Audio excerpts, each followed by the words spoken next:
Area 51, जिसे हम इस नाम से बुलाते हैं मगर इसका official name Nevada test and training range है, जो कि यूएसए के नेवाडा में मौजूद है। वर्ल्ड वॉर 2 के समय एरिया 1, एरिया 2, एरिया 3 ऐसे कई एरिया में न्यूक्लियर बॉम्ब्स की टेस्टिंग की जाती थी और ये स्पेसिफिक लोकेशन एरिया 51 उस समय की टेस्टिंग प्लेस ही थी। और जितने भी एरियाज़ थे टेस्टिंग प्लेस के, उसमें कभी भी कोई भी अजीब एक्टिविटी रिपोर्ट नहीं की थी। मगर यह स्पेसिफिक एरिया 51 आज भी मिस्टीरियस एक्सप्लोरर को कपकपा देती है। साल 1997 में कोस्ट टू कोस्ट एक रेडियो शो था जिसमें कि एक इंसान अपने रियल टाइम में आया जो यह क्लेम करता था कि वो एरिया 51 में काम करता था तथा वह वहाँ का फॉर्मर एम्प्लॉय था। सुनिए इस रेडियो का recorded radio clip. I don't have a whole lot of time. Well, look, let's begin by finding out whether you're using this line properly or not. Area 51. Yeah, that's right. Were you an employee or are you now? A former employee. Former employee. I was let go on a medical discharge about a week ago, and I've kind of been running across the country. Oh man, I don't know where to start. They're gonna they'll triangulate on this position really soon. So you can't spend a lot of time on the phone. So give us something quick. Okay. Okay. What we're thinking of as aliens are they're extra dimensional beings that an earlier precursor of the made contact with. They are not what they claim to be. They have infiltrated a lot of aspects of the military establishment, particularly the Area 51. The disasters that are coming, the military, I'm sorry, the government knows about them, and there's a lot of safe areas in this world that they could begin moving the population to now are. But they're not doing anything. They are not. They want the major population centers wiped out so that the few that are left will be more easily controllable. Discharge.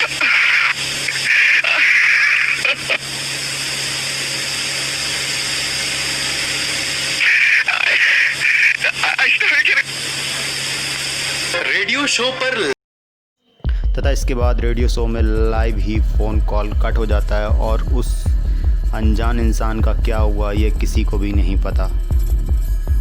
एक इंसान जिसका नाम Bob लेज़ार है जो ये claim करता है कि वह एरिया 51 में पहले काम करता था और यह S4 डिपार्टमेंट में काम करता था। उसका यह कहना था कि उस डिपार्टमेंट में जो एलियन व्हीकल होती थी उसको स्टडी किया जाता था कि वह कैसे उड़ती हैं।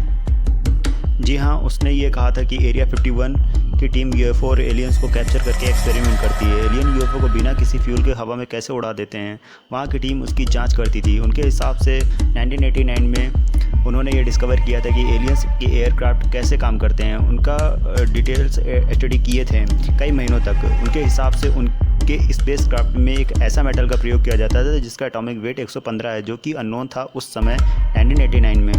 यह मेटल ऐसा था कि एंटी ग्रेविटी के इफेक्ट को क्रिएट किया जाता था, इसलिए एलियंस स्पेसक्राफ्ट बिना किसी फ्यूल के उड़ा सकते थे। इंटरेस्टिंग बात, एलिमेंट 115 अनन पेंटेनम 2003 में एक्चुअल में डिस्कवर्ड हुआ। मतलब वह एक नॉर्मल मेटल के रूप में दुनिया के सामने, साइंस के सामने आया। मगर बात यह है कि बॉब लेज़ार इसके बारे में 14 साल पहले 1989 में ही बता दिया था।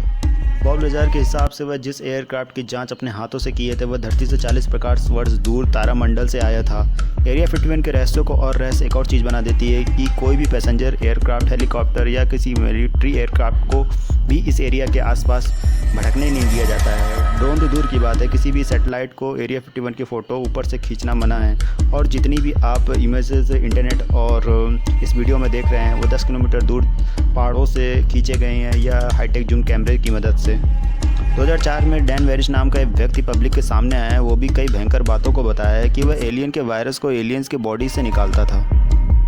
एरिया 51 में कई एलियन टेक्नोलॉजी को यूज़ करते हैं जो पूरी दुनिया में किसी के पास भी नहीं है, और सारी टेक्नोलॉजी उन्हीं एलियन यूएफओ से सीख कर बनी है, जिसके क्रैक मटेरियल को ले जाकर स्टडी किया जाता है। एरिया 51 के बारे में कोई भी कंफर्म फैक्ट्स उपलब्ध नहीं है। एक चीज़ कंफर्म है कि इस जगह पर वेपन टेस्टिंग और एयरप्लेन की टेस्टिंग होती है।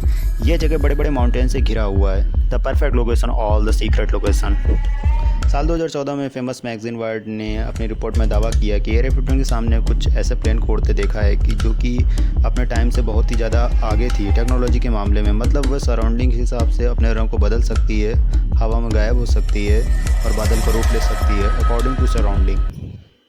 आपको यह तो बात पता ही होगी, BBC डॉक्यूमेंट्री बनाने में सबसे टॉप कंपनी है, तो ये एरिया 51 में घुसकर वहाँ डॉक्यूमेंट्री बनाना चाहती थी। पूरी की पूरी BBC टीम वहाँ पर गई थी और उन्हें रोक दिया गया और वापस भेज दिया गया। मगर नहीं, इससे भी ज़्यादा, एक्चुअल में इससे भी ज़्यादा कुछ हुआ था। उन सारे मेंबर्स को अरेस्ट कर लिया गया तथा उन्हें घुटने के बल करीब 3 घंटे तक बैठाया गया, जब तक उनके ID कार्ड्स प्रॉपर वेरिफिकेशन नहीं हुए तथा उन्हें कई डॉलर्स का फ़ाइन भी भरना पड़ा। लोगों का आज भी मानना है कि इसके अंडरग्राउंड टनल में आज भी UFO को टेस्टिंग की जाती है। वीडियो को लाइक करना, अपने फ्रेंड को शेयर करना और चैनल को सब्सक्राइब जरूर करना। Thank you.